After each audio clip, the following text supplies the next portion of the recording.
Hello, I'm Yeany, and today in Homemade Science, we're going to go back and re-examine a demonstration I did previously called the breaking board paradox.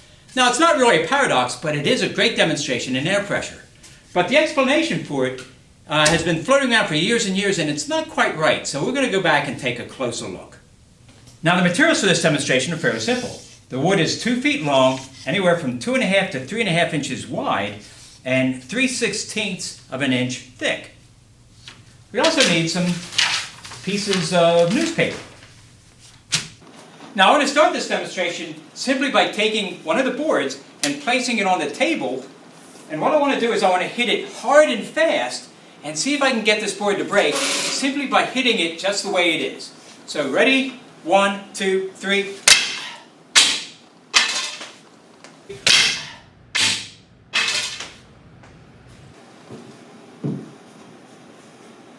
And now if I try it again, well, let's see what happens. 1, 2, 3.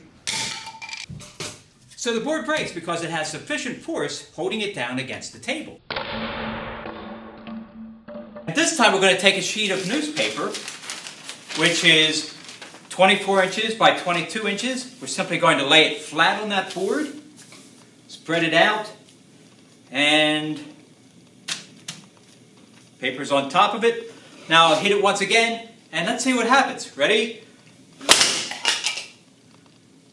The paper didn't move. And yet, the board broke. I'll bet we could even do it with this board again. Let's try it once more. Okay. Once again, paper's on top. I hit the board right here as hard and fast as I can. Ready? 1, 2, 3. And the paper doesn't move. How about if we crumple up the paper and try it again? We'll put it right on the end of the board here and see if we can break it with the crumpled up paper. Ready? 1, 2, 3. Now I have some even thinner boards. In this case, they're 1 inch. Let's see what happens with these. Put the paper out. Here we go. I think we're ready. 1, 2, 3. Once again, the paper moves. Let's go in the other direction. This board's about 4 inches wide. 1, 2, 3.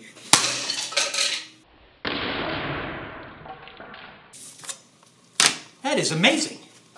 The original explanation for this demonstration claims that since air applies 14.7 pounds per square inch of pressure against every surface, and there's 528 square inches on this paper, then there must be over 7,762 pounds applied to hold that board down. And if the paper's laying flat, that force is only acting on the top side. Now it's acting kind of like this plunger. The air is pushing it down, holding it in place. There are 2 things that bother me about this explanation. The first is the paper's too flimsy to act as a rigid body. The second one is, why does the wider board work so much better than the thin one?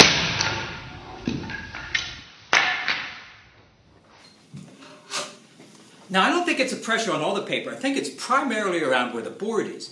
And as long as that paper is keeping air from getting underneath the board, then it's going to apply enough force down against it so that if I do this quickly, I can break the board. To test my hypothesis, I want to try some other variations. For example, this plastic wrap. 2, 3. Notice how the plastic wraps around the board. I think that's a big clue in getting the explanation for this demonstration correct. If I push down quickly, air pushes the wrap underneath the board. The paper is a little bit more rigid than the plastic, so I just think it's a little bit more effective at blocking air from getting underneath. So what happens if there is air underneath? Well, let's put these little scraps of wood underneath the board. That's going to allow the air pressure to be balanced on both sides. And let's see if it breaks this time.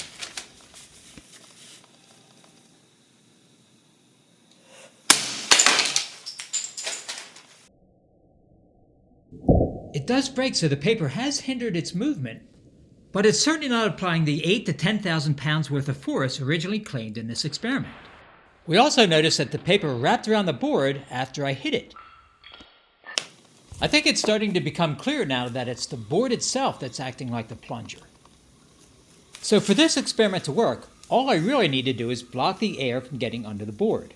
I think I can do that with some paper and tape. The tape's going to seal the edges of the paper down, but it's not going to hinder the movement of the board itself. Ready? 1, 2, 3. Look at that.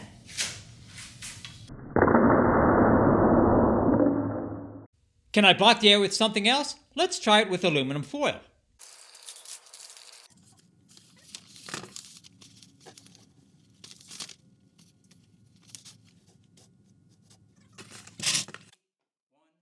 One, two, three. Well, we got pretty good results, but the aluminum foil appears to be a little bit too flimsy. I'm going to try this once more. Let's check this board here. I'm going to replace the aluminum foil with little strips of wood on either side of the board, and hopefully that'll block the air from getting underneath. Now let's see what happens. 1, 2, 3.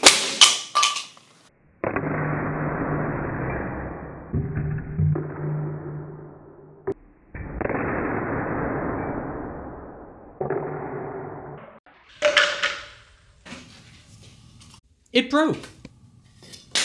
So the paper actually isn't needed for this demonstration. As long as we can block air from getting underneath the wood, atmospheric pressure will hold it in place. So on this board there's 54 square inches, each feeling 14.7 pounds of force. That's a far cry from the original 7,000 to 10,000 pounds that were originally claimed in this experiment. But with a perfect seal, that's still almost 800 pounds that are being applied to this board. More than enough to make for a great demonstration of air pressure. 1, 2, 3.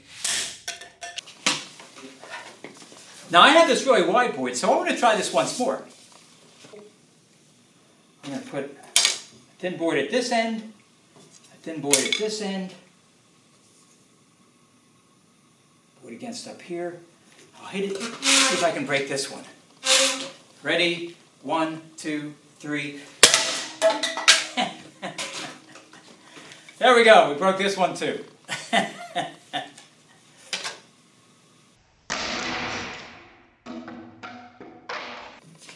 am amazed at how well that worked. Well, I hope you enjoyed this little update on this experiment. And as always, I want to thank you for stopping in and come back and see me again. Okay, bye.